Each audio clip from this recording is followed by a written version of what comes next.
আগের পর্বে আপনাদের দেখিয়েছি আমাদের সিল্ক রুট হয়ে নাথুলা পাস ঘুরে ছাঙ্গুলেক ঘুরে গ্যাংটকে আসা।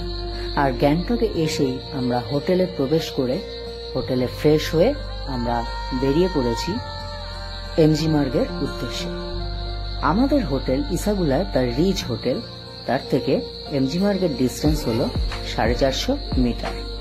আর এই হলো এমজি মার্গ। এমজি মার্গ ঢুকতেই প্রথমে মহাত্মা গান্ধীর একটা মূর্তি।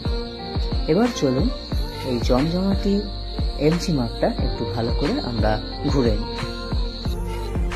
এমজি মার্গে আপনার প্রয়োজনীয় সমস্ত রকম জিনিস পেয়ে যাবেন। আর দারুণভাবে সুসজ্জিত এই এমজি মার্গ। একটা ঝর্ণা দেখতে পাচ্ছি, দারুণ লাগছে ঝর্ণাটা, আর রাতের আলোতে আরো বিউটিফুল।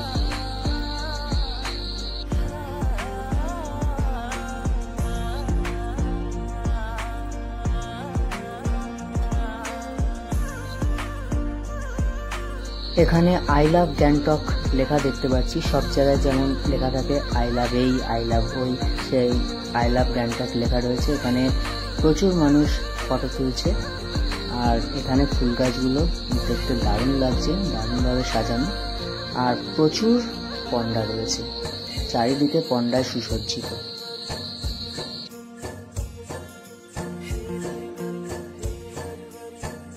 আমরা এমজি মার্গে বেশ খানিকক্ষণ সময় কাটিয়ে সেখানে রাতের ডিনার করে আমরা তারপরে আমাদের হোটেলে চলে গেলাম।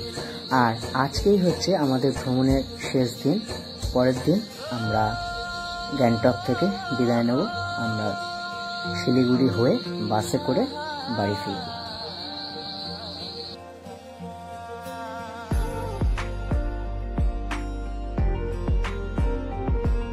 Good morning. আজ হলো 4 জুন। আর এই হচ্ছে আমাদের গ্যাংটকের হোটেল ইসাগুলায় দ্য রিচ হোটেল। হোটেলটা দেখুন কত সুন্দর, সামনেটা সাজানো। তবে প্রচুর গাছ দেখতে পাচ্ছি, বাহারি গাছ। এবারে ভেতরে যাব আস্তে আস্তে। এই হচ্ছে রিসেপশন। এই হোটেল থেকে আপনারা আপনাদের ট্যুর বুকিং করতে পারেন। এখান থেকে south Sikkim, east Sikkim, West Sikkim, north Sikkim, যে ট্যুর প্যাকেজ চাইবেন সেটাই পাবেন। আর কোন কোন জায়গা ঘোরাবে সেটা এখানে লেখা রয়েছে। এবার আমাদের রুমটা একটু দেখে নিন। 307 নম্বর রুমটা এবার দেখে নেওয়া যাবে। এই হলো একটা বেড, দুজন শোয়া যাবে।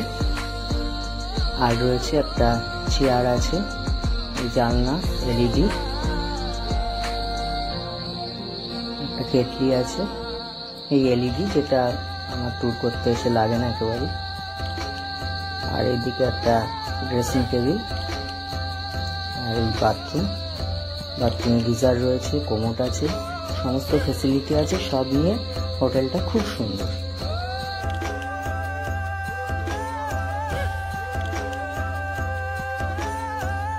আমরা বেরিয়ে পড়লাম আমাদের গ্যাংটকের হোটেল থেকে। আমরা শিলিগুড়ি যাবো। পথে দেখতে পেলাম এরকম সব সারিবদ্ধভাবে কিছু ধর্মীয় অনুষ্ঠান পালন করছে। সারিবদ্ধভাবে তারা সবাই যাচ্ছেন। আসলে সেই সময় বুদ্ধ জয়ন্তী ছিল, যার জন্য বুদ্ধদের কোনো ধর্মীয় অনুষ্ঠানে তারা যাচ্ছে। গোটা রাস্তা জুড়েই দেখতে পেলাম এরা সবাই মাথায় কিছু একটা নিয়ে হলুদ কাপড়ে বাঁধা যাচ্ছে।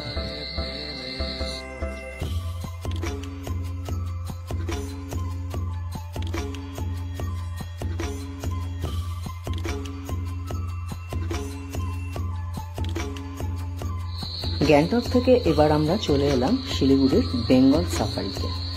বেঙ্গল সাফারিতে আমাদের দুটো 15 সাফারি করার জন্য টিকিট কাটা আছে, অনলাইনে টিকিট কাটা আছে, আগের দিনই করে রাখা হয়েছে।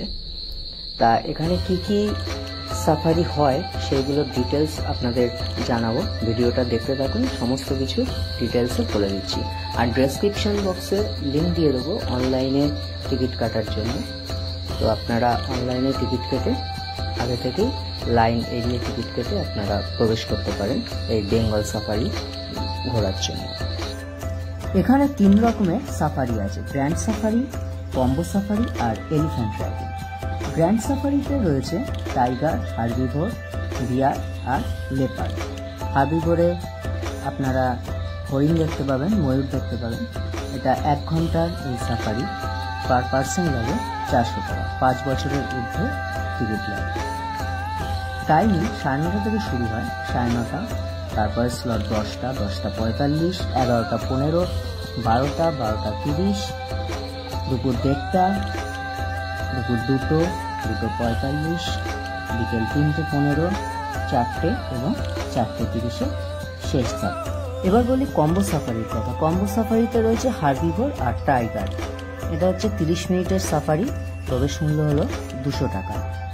শুরু হয় 9:30 থেকে, 9:30টার পর 10:15, 11টা, 11:45, 12:30, 1:30, 2:15, 3টে, 3:45 এবং 4:20 শেষ সাফারি। আমরা গেছিলাম 2:15 সাফারিটা। এবার হচ্ছে এলিফ্যান্ট রাইডিং। এটা হলো 30 মিনিটের, পার পার্সন 800 টাকা, মানে হাতির পিঠে চড়ে এই সাফারিটা হয়।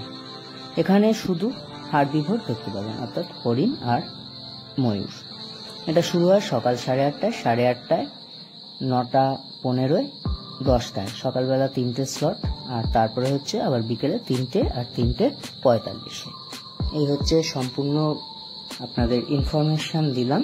এবার আপনারা আমাদের সাথে সম্পূর্ণ সাফারিটা দেখতে থাকুন।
সাফারি কমপ্লিট করে আমরা এগিয়ে চললাম শিলিগুড়ির তেনজিং নরগে বাস স্ট্যান্ডের দিকে।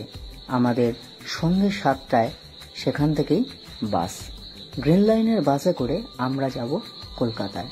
আর এই সফর এখানেই শেষ করলাম। আবার কোনো সফরে আপনাদের সাথে দেখা হবে।